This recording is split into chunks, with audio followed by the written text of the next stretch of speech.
제게는 물이 제일 맛있습니다. 어릴 적에는 콜라가 맛있고 또 청년 때는 커피가 맛있고 결혼해서는 생과일 주스가 맛있더니 지금은 그런 거 맛 하나도 없고요. 진짜 맹물인데 시원한 생수가 정말 맛있습니다. 그래서 레스토랑 가서도 물을 달라고 할 때가 너무 많습니다. 전 세계가요, 환경 오염 때문에 물 걱정이 심합니다.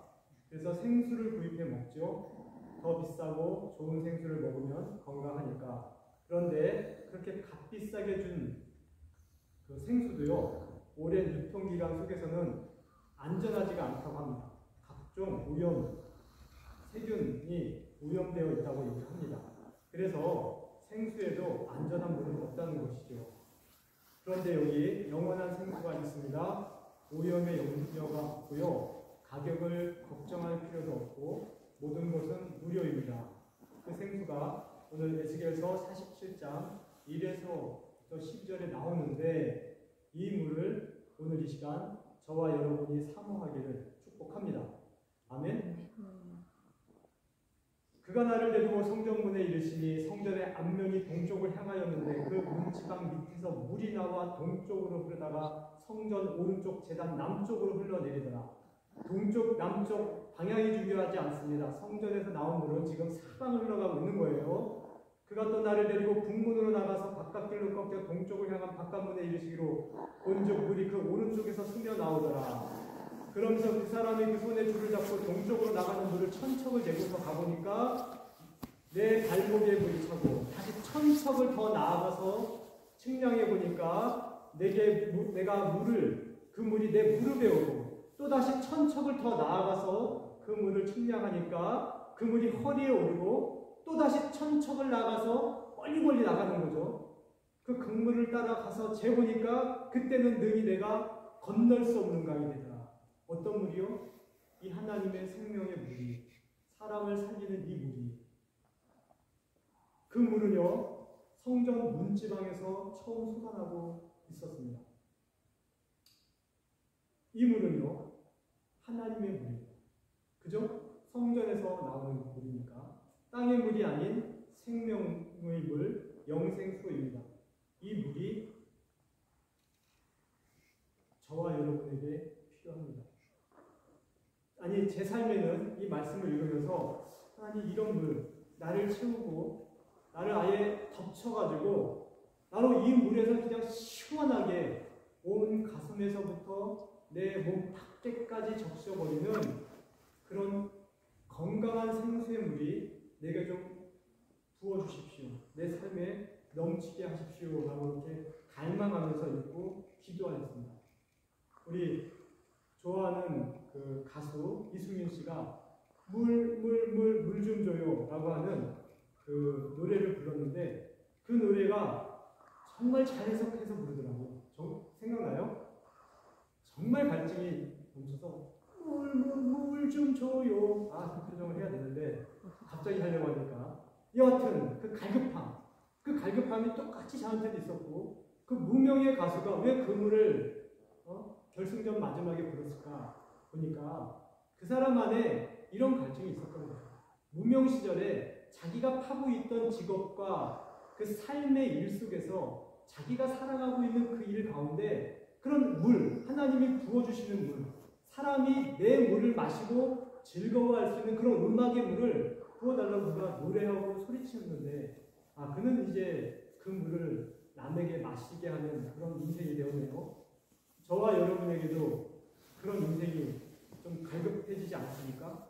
왜 우리는요, 잘 살아도 그렇게 못 먹는 것도 아닌데 왜 갈증이 생길까요? 우리 지지난주에 김광 형제님이 얘기했지만 북한에 배가 굶어가지고 남한으로 온 거 아닙니까? 그러면 쌀 먹고 고기 먹으면 살아야 되는 건데 왜 그거 먹고서도 어딘가 갈증이 생겨서 그게 안 채워져서 죽는 일이 3배나 많다고 하지 않습니까? 우리보다.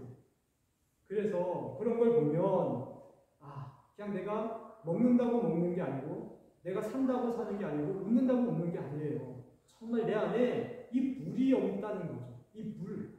나를 정말 시원하게 해줄 내 영혼의 물이. 그죠?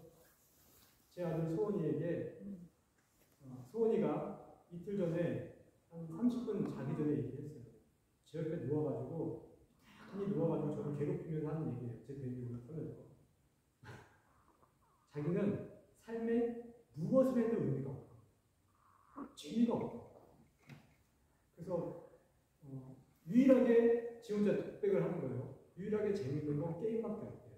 그래서 자기 인생에서 가장 재밌는 거 하나 발견했는데 왜 아빠는 그걸 이해해주지 못하고 내가 게임을 오래 하는 거를 막냐고 혼자 푸념을 하고 있더라고요. 근데 그 게임도 게임이지만 걔가 한 소리가 있어요. 그거 외에 재미가 없다. 그래서 야 이거는 나이를 막론하고 진짜 인생에 정말 그를 촉촉하게 적셔줄 물이 없으면 그 물을 맛보지 못하면 헛물 캐겠구나. 게임이라고 하는 헛물 캐고 있겠구나. 그 생각이 들어요. 이 생수가 어디서 터졌다고요? 성전 문 지방에서. 쉽게 얘기하면 성전에서 먼저 터졌습니다. 그리고 또다시 이 생수가 어디선가 터졌는데 그게 봤더니 그 성전을 감싸고 있는 예루살렘 성벽 맨 오른쪽 바깥문에서 또 터졌어요.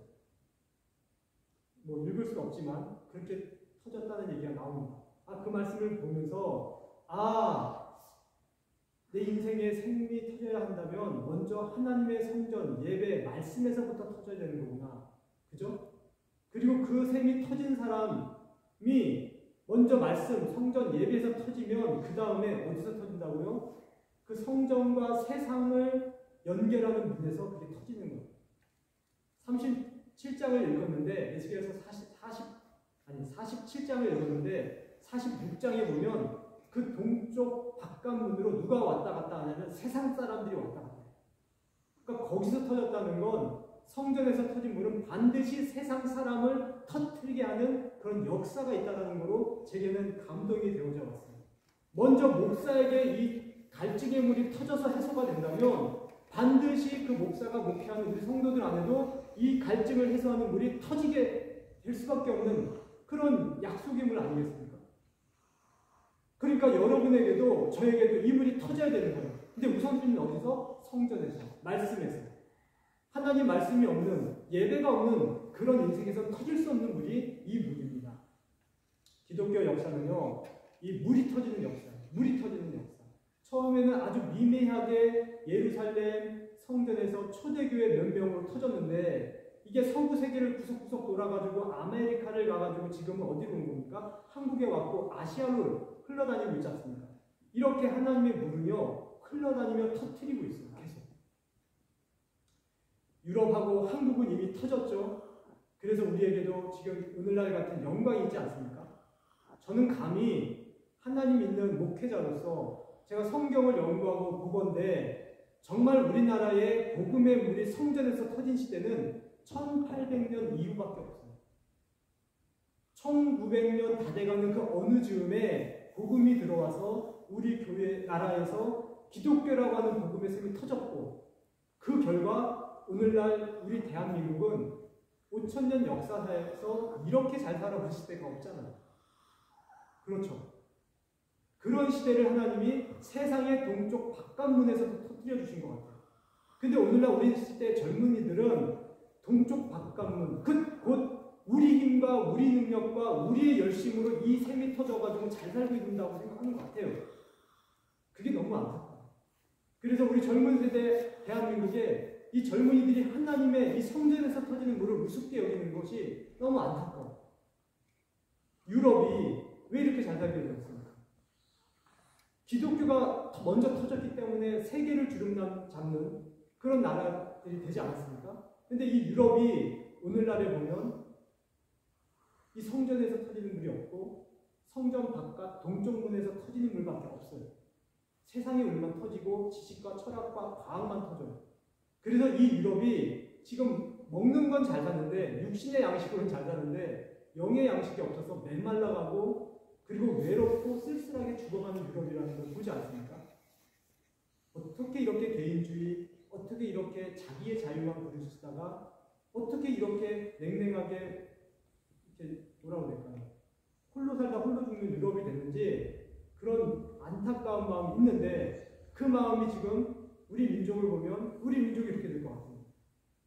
서로 왕래와 교류와 사랑과 마을 공동체라는 것이 없고 혼자 잘 살고 혼자 즐거우면 되고 혼자 게임하다가 밥 먹다가 즐겁게 끝내면 되는 것 같은 그런 이상한 세상물에 선물 켜는 일들이 있단 말입니다. 왜 지금은 터지지 않을까? 첫 번째는 이 성전의 물이 흘러가지 않습니다.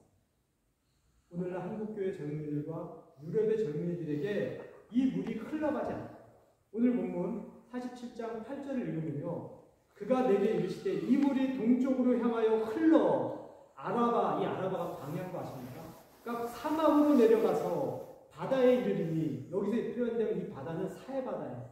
그러니까 이스라엘의 동쪽에는 광야밖에 없는 거 알죠? 사우디아라비아 있잖아요. 그죠? 전부 다 광야잖아요. 그러니까 이스라엘 성전에서 동쪽으로 갔다는 건 왼쪽에 있는 그 지중해인가요? 흑해인가요? 바다로 갔다는 게 아니라 물이 없는 사막으로 갔다는 거예요. 사막으로 가다가 물줄기 하나를 만나서 내려가는데 그 물줄기가 뭐냐면 갈릴리에서부터 사해로 흘러가는 요단강으로. 자, 그 물줄기를 타고 남쪽에 있는 사해바다로 흘러간다는 얘기예요. 그래서 바다에 이르니, 그래서 NIV는 이 바다를 사해라고 적습니다. 사해, 사막을 지나서 사해에 이르리니 이 흘러내리는 물로 그 바다의 물이 되살아나리라. 그러니까 물이 흘러가는 곳은 죽은 바다로 살리는 거예요. 자, 이 물이 흘러가는데 어디로 흘러간다고요? 낮은 곳으로. 높은 곳으로는 안 갑니다. 낮은 곳으로 흘러가는 거예요. 성경의 이 생명의 복음도요, 낮은 곳으로 흐릅니다. 말씀은요, 진리는요, 예수의 생명은, 예수가 얘기했잖아요. 내가 예수고 진리고 내가 생명인데, 나로 말미암고 나를 먹는 자는 죽어도 살겠다고 했는데, 그 예수를 먹는 일은 어디로 흘러간다고요? 낮은 곳으로, 가라앉은 곳으로 흘러간단 말입니다. 자신을 낮추는 곳에 어김없이 이 물은 흘러가는 거죠. 높은 곳으로는 이 물은 흘러갈 수가 없는 거예요. 반드시 낮은 곳이어야 합니다. 내가 낮아지고 복음을 사모하는 그런 시대가 오늘날 젊은 세대인가 보면 그렇지 않다는 걸 볼 수 있잖아요. 제가 제 자녀를 보고 젊은 세대를 만나보면 어떻게 똑똑한지, 어떻게 그렇게 풍성한지, 어떻게 그렇게 지혜로운지. 그런데 너무 안타까운 건 마음의 낮아짐이 없어요. 그 먹고 마시고 누릴 수 있는 그 문화적인 경제적인 풍요가 하나님을 찾는 그 낮아지는 마음을 메어버린 거예요. 그래서 자꾸 흙을 쌓으면서 세상에 흙이 쌓여가지고 언덕이 되어가지고 그래서 유럽과 한국에 흘러가지 않나 보다. 대신에 그러면 이 복음의 물이 어디로 흘러가는가? 반드시 흘러가잖아요. 물은요. 봤더니 오히려 가난한 중국을 지나서 지금 그 서남 아시아 그리고 중동 아프리카로 흘러가서 우리가 얼마 전에 봤지만 부룬디에서 온 아프리카 청년들이 이미 하나님을 믿고 와서 여기서 하나님을 예배하는 걸 보게 되잖아요. 지금 아프리카 청년들이 그런 복음을 받아들이는 걸 보면서 이 물은 정말 낮은 곳으로 흘러가는. 그러니까 하나님께서 본문에서 이 성령의 물을, 생명의 물을 물이라고 얘기하는 이유는 이걸 사모하는 자에게 흘러간다. 자신을 낮추는 자에게 흘러간다. 그런 얘기입니다. 오 주여, 우리에게도 이 물이 흘러오도록 나를 낮추게 하소서. 우리를 낮추게 하소서. 교만한 우리에게, 세상 지식으로 언덕을 쌓아놓은 우리에게 주여, 이 물은 흘러와야 합니다. 우리에게도 흘려주소서. 이렇게 갈급해 하시기를 축복합니다. 아멘? 갈급해야 됩니다. 두 번째, 이 물이 흘러가는 곳에 변화가 나오는 거예요. 6절에서부터 10절, 제가 빨리 읽어보겠습니다. 내가 이르되 그가 내게 이르시되 인자야 내가 이것을 보았느냐 하시고 나를 인도하여 강가로 돌아가게 하시고 내가 돌아가니 강 좌우편에 나무가 심이 많더라. 이 강물이 이르는 곳마다 번성하는 모든 생물이 살고 또 고기가 심이 많으니 이 물이 흘러다가 들어가므로 바닷물이 되살아나겠고 이 강이 이르는 각처의 모든 것이 살 것이며 이 강가에 어부가 설 것이니 엔게디에서부터 에네글라임까지 그물 치는 곳이 될 것이라. 그 고기가 각기 종류를 따라 큰 바다의 고기같이 심이 많으려니와. 와우. 그러니까 이 생명의 물이 닿았을 때에 살아나는 역사를 지금 이렇게 표현했는데요. 이 하나님의 물이 닿는 곳마다 이런 일이 있다는 거죠. 먼저 죽은 바다가 살아나죠. 그죠? 메마른 사막도 살아나는데 어떻게 살아난다고요? 이 물이 닿는 곳마다 번성하기를, 나무가 자라기를, 시냇가에 심은 나무에서 나오는 열매가 얼마나 시원하고 맛있고 답니까? 그런 일들이 일어난다는 거죠.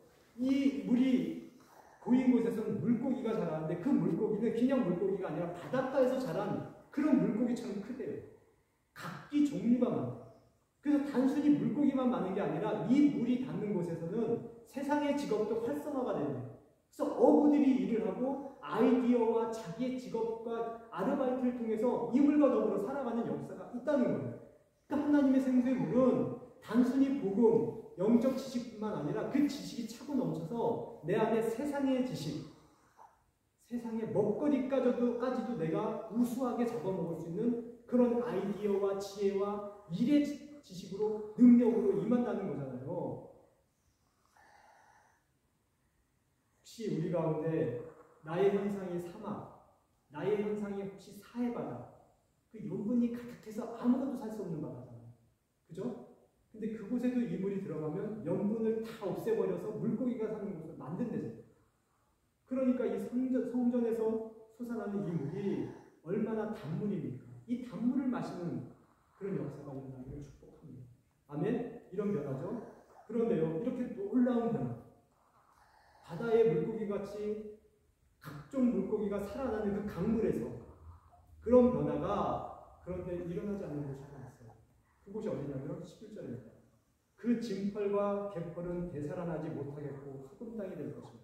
아니 지금 사해바다는 살아나는데 사해바다가 옆에 있는 진펄과 갯벌이 뭐냐면 원어로 보니까 늪지대와 연못이에요.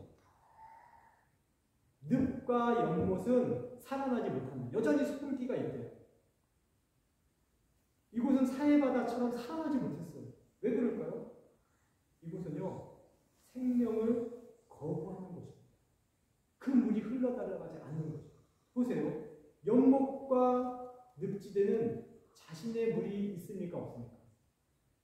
그죠? 원래 연못과 늪지대는요, 물이 흘러들어오고 나가는 곳이 아닙니다. 그냥 스스로 그 물을 가지고 있는 곳이 연못이고 그런 거예요. 그러니까 그런 곳은 주의 말씀의 물이 흘러들어갈 수가 없어요. 사해는 죽은 물이라도 흘러들어오는 통로가 있어가지고 어떻게든 들어오게 되면 사는데 이 연못과 늪지대는 그것 자체가 거부되는 거예요.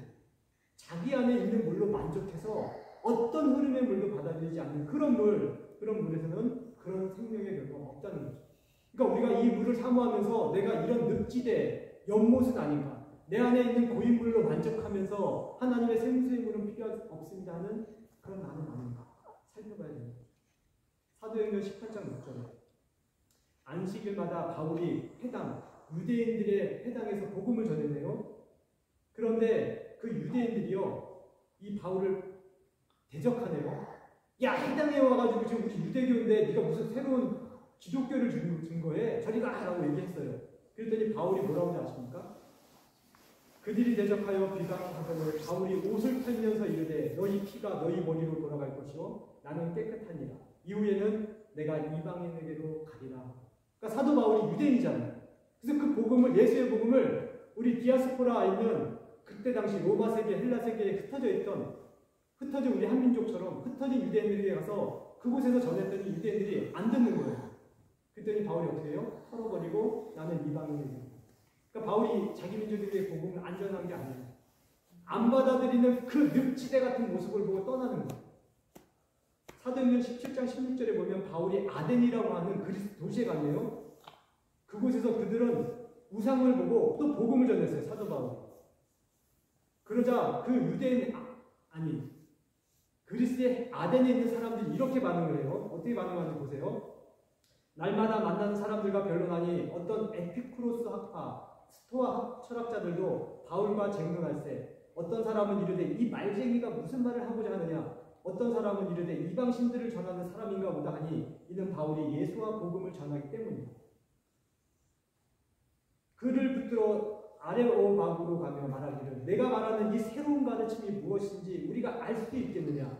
내가 어떤 이상한 것을 우리에게 들려주니 그 무슨 뜻이 있는지 알고자 하노라 하니 모든 아덴 사람과 거기서 나그네된 외국인들이 가장 새로운 것을 말하는 것, 듣는 것 이외에는 달리 시간을 쓰지 않는다.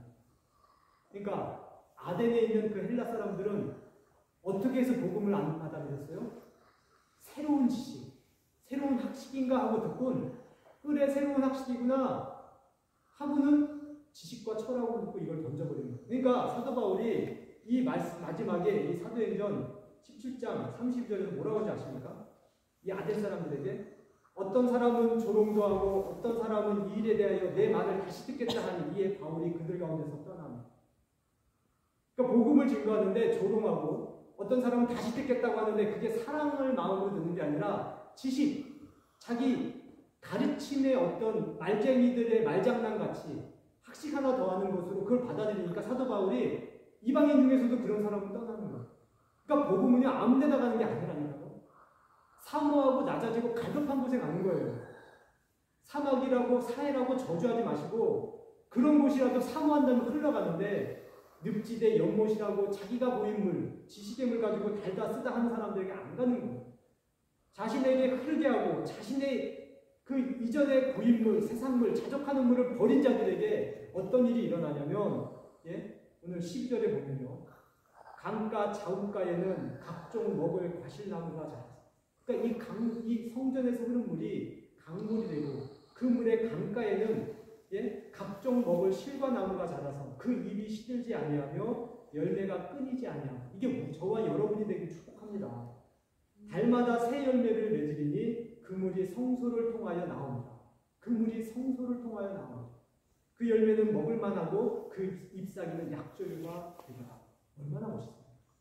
저는요 이 말씀을 읽으면서요 몇 년 전에 꿈이 생각이 나요. 제가 꿈을 꿨는데 정말 지축이 움직이는 꿈이에요. 그런 거 있습니까? 무슨 그 도박판에 그 룰렛이 돌아가는 게 아니라 제가 어느 길을 따라 딱 들어가면 그 마을과 동산이 딱 보이고 그걸 내가 겪고 나면 지축이 움직여서 다른 나라와 다른 마을이 가는데 제가 첫 번째 본 마을은 완전히 뭐라고 해야 될까요? 그냥 과일 동산이에요. 근데 그 과일 동산에서 샘이 터지는데 무슨 샘이냐면 이름이 약수예요. 약수. 아시겠습니까? 우리나라에서 제일 좋은 약수가 거기서 터지는데 그 동산에 밑에서 그물이 터져가지고 그 약수를 받아가지고 제가 과일나무에다 다 뿌리니까 이 과일나무는 밑에서도 약수를 먹고 뿌려서 이파리도 먹으니까 이 과일나무에서 열린 열매는 그냥 약이에요. 약. 근데 그게 과일이에요. 엄청나게 맛있고 엄청나게 흥분돼서 잊을 수가 없는 꿈이에요. 와 이런 나라 이런 동산이 있구나 했더니 잠시 후에 그런 맛본 동산에서 또다시 한번 지축이 움직이면서 다다다닥 하고 다시 나의 다음 길에 열리는 땅이 또 그런 신비한 땅이 열리더라고요. 근데 하나님이 이 말씀을 읽으면서 야 이런 땅이 있구나. 아 꿈으로라도 이거 맛봤더니 기분 좋다. 여러분 근데 이게 말씀으로 이렇게 맛보게 하시죠. 이런 땅이 있다는 거죠. 이 살아나다, 살다, 그물이라는 것은 살다, 살리다. 이 말이요. 우리 본문에는 살리다라고만 되는데 이 원어나 영어에 보면 살리다와 치료하다가 같이 나와요. 예? 여호와 라파, 치료하시는 하나님이라는 말씀이죠. 그 라파라는 헬라어 단어가 계속 나와요. 7절, 8절, 11절 이런 데서 치료하리라. 치료하리라. 이 물이 들어가서 살리고 치료하리라. 얼마나 좋은 영어를 읽으니까 The waters shall be healed. The water shall be healed. The rivers shall come, shall lie. 발음이 좋네요. The water shall be healed. They shall be healed. 사라지리라. 치료되리라. 여러분 소망하시길 바랍니다. 코로나 이후에 우리 분명히 코로나 이후에 많은 사람이 죽어갔지만 죽겠다고 했지만 그 시간 속에서 살고 살아난 사람도 있는 거 아시죠? 코로나 속에서 우리가 이 성당을 얻는 거 아시죠? 코로나 속에서 가장 힘들고 가장 예배가 없을 1년 동안에는 좌절하고 힘들었는데 그 속인 하나님에게서 제게 여하튼 기도 한번 드렸어요. 하나님 신나게 살게 해주세요. 이 맥없는 인생 너무 힘들어요. 신나게 좀 살게 해주세요라고 제가 기도하고 다니면서 진짜 그리고 어떤 사람에게도 얘기한 적이 있어요. 근데 뒤돌아보니까 지가 신나게 살고 있어요. 코로나 3년 동안에 설교 말씀 거듭남이라고 하는 것에 빠져가지고 엄청나게 연구하고 써내고 있었잖아요. 여러분에게도 제가 목회자니까 저는 그걸 주신 거고, 여러분은 하나님이 여러분에게 부르신 직업에 따라서 그런 능력을 주실 겁니다. 아멘? 아멘? 네, 사모하십시오. 어떤 상황, 환경 속에서 살아납니다. 자, 이 생수가 바로 살리는, 그리고 리빙 생수, 리빙 워터, 힐링 워터, 이거는 바로 성령 하나님, 이 살아있는 하나님의 성령이십니다. 요한복음 7장 37절, 명절 끝날 곧 큰 날에 예수께서 서서 외쳐 이르시되 누구든지 목마르거든 내게로 와서 마시라. 나를 믿는 자는 성경의 이름같이, 성경의 성경에 이미 이르렀네요. 이 말이 맞나? 일렀네요. 성경에 이르기를 그 배에서 생수의 강이 흘러나오리라 하시니 이는 그를 믿는 자들이 받을 성령을 가리켜 말씀하시는 것이다.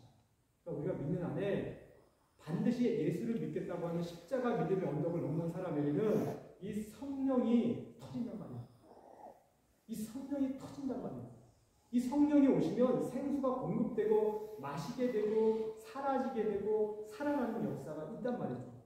이 사해바다는요, 성령을 받기만 하는 툴과 봉쇄된 바다예요. 그래서 죽은 바다, 오염된 바다잖아요. 그죠? 갈릴리로부터 물을 바다만 들이지 내보내는 곳이 없으니까 그곳에는 염분이 껴가지고 죽는 바다잖아요. 그렇게 이렇게 봉쇄된 사해바다 성령을 받고 살아났잖아요. 그런데요, 아까 늪지대와 연못이 있네요. 여기는요, 받지도 않고 내보내지도 않는 곳이죠. 늪지대와 연못은 물을 받지도 않고 내보내지도 않아요.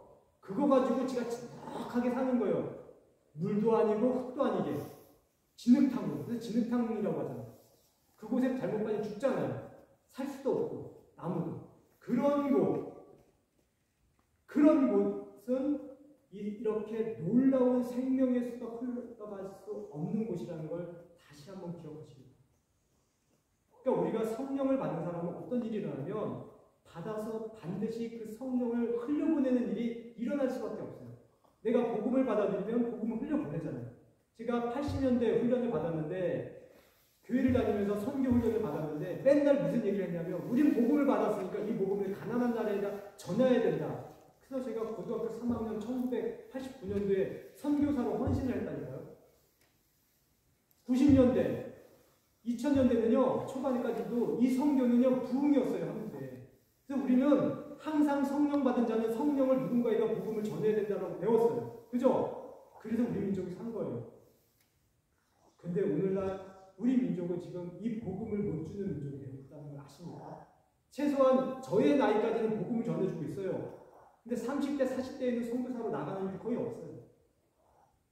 그리고 30대, 40대 안에서는 전도율도 없어요. 대신 뭘 나눠주는지 아십니까?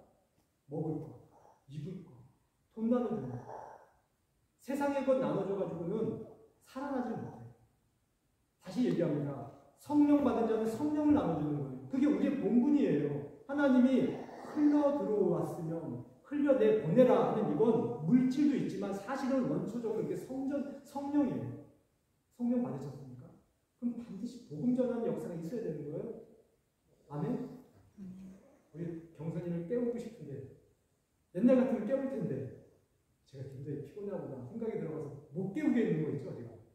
근데 옛날에 잔 사람은 다 깨웠는데 흔들리는 사람은. 근데 더 자, 경선아. 자라고 하면 또 못 자지. 아, 주여, 남을 도우려고도 하지 않는 사람, 오직 자기만 아는 사람, 재능을 가지고 자신만을 위해 쓰는 사람, 이런 사람은 성령을 공급받았어도 늪지대로 끝날 수 있어요. 사역처럼 끝날 수 있단 말이에요. 요한복음 2장 15절에 이 세상이나 세상에 있는 것들을 사랑치 말라. 누구든지 세상을 사랑하면 아버지의 사랑, 성령의 사랑이잖아요. 그 속에 있지 아니하리니 이는 세상에 있는 모든 것이 육신의 정욕과 안목의 정욕과 이생의 자랑이니 이것 때문에 아버지로부터 온 것을 막아버려요. 세상으로 쫓아온 것이라 이 세상도 그 정욕도 다 지나가되 오직 하나님의 뜻을 행하는 이는 영원히 거하니. 그러니까 하나님의 생수, 하나님의 것을 사랑을 받고서도 세상의 정욕, 세상의 안목, 세상의 자랑에 빠져버리면 그것만 나눠주다가 끝난다는 거예요. 오늘 지난주에 저희 사모님가요, 여기 우리 동네에 알텐 플리게라고 하는 알텐하임도 있지만 그렇게 돈이 없어서 돈 있으면 요양원을 가지만 가지 못하는 일반 하우스에 가는 사람들이 많더라고요. 그런 곳에 이제 일을 하기로 해가지고 갔는데 갔다 와서 하는 말이 뭐잖아요. 10집을 오전에 3시간 동안 놀았는데 와, 전부 다 할아버지 할머니가 홀로 산다. 10집 중에 한 집만 빼고 다 홀로 산다. 그래가지고 목욕도 혼자 못해가지고 그 사람이 가가지고 목욕시켜주고 그 일을 하는 거예요. 청소해주는 사람은 따로 오고. 그때 돈은 되는. 자기는 알테나임 갈 정도는 아니니까 자기 집에서 사는데. 그런데 너무 외롭고 너무 어두컴컴하고 너무 음침하대. 너무 불쌍해. 밥 하나 떠줄 사람이 없는. 이해가 안 되잖아. 근데 그게 왜 저렇게 됐을까? 나름 유추해보면 그냥 알 것 같아요. 여기는 왜 이렇게 홀로 있는 걸 좋아하잖아. 젊었을 땐 괜찮다니까? 젊었을 때는 이혼했다, 헤어졌다, 자식 낳았다, 다 내보냈다, 다 괜찮아. 근데 나이 먹어서 이제는 이빨 닦기도 힘드니까 그러고 살고 있는 거를 보면서 우리 아내가 마음이 너무 아프니까 그 얘기 하더라고. 홀로 병들어. 죽을 때 옆에서 돌봐줄 사람이 없다. 그 얘기를 하는 걸 보면서 야, 정말 이 죽은 전통, 죽은 문화, 잘못된 지식. 사해의 물은 유대인을 상징하는 거잖아요.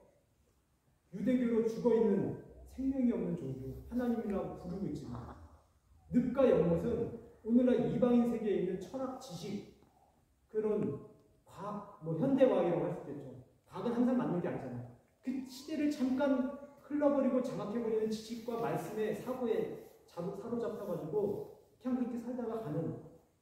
너무 가슴 아프더라고요. 몇 시간 소개해요? 맞춰야겠네. 우리도 변화해봅시다. 우리 이런 시대에 살고 있습니다. 우리 앞으로 시대가 좀 더 이런 성령의 물이 모자른, 메말라 있는, 그리고 주려고 해도 받지 않는 시대예요. 그러나 어떤 사람은 받을 수 있겠죠. 어떤 사람은 이걸 그래도 주려고 계속해야 되거든요. 여하튼 우리는 책임을 다하고 받았으니까 흘려보내야 돼요. 왜냐하면 안 흘려보내면 내가 죽거든. 그게 지금 사해와 늪지대로서 보여주는 하나님 말씀이죠. 그래서 반드시 흘려보내기를 부탁합니다. 한 가지만 얘기하고 마칠게요. 구한말에요. 할빈당이라고 하는 부자 양반들을 틀고 다니는 도적 떼들. 구한말이니까 얼마나 타락했겠어요. 사회상이.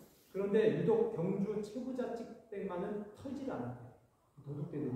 왜냐하면 그 집은 평상시 주민들에게 그 부함을 나눠줬던 집이니까 털기는커녕 그 집을 보호했대요. 이 도둑떼들이.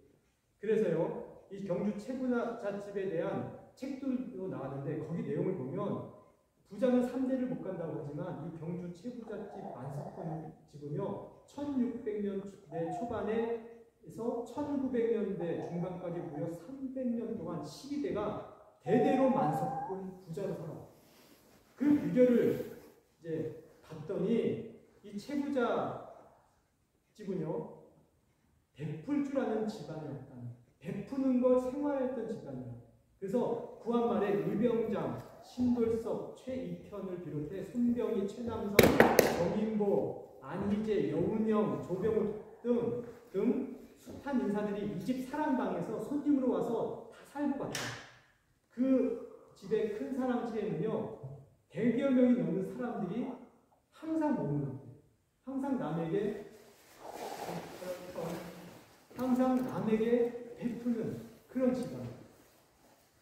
이 경주 최부잣집 300년 구의 비밀이라는 책이 나왔는데 거기 보면 이 최부잣집의 존경스러운 가운 한 5가지만 읽고 마치겠습니다. 첫 번째, 절대 진사 이상의 벼슬을 하지 마. 높은 벼슬을 하지 마. 진사는 아직 제일 낮은 벼슬이에요. 높은 벼슬에 올라갔다가 휘말려 집안에 팔을 당했습니다. 두 번째, 재산은 1년에 1만석 이상 모으지마. 나머지는 전부 다 나누어.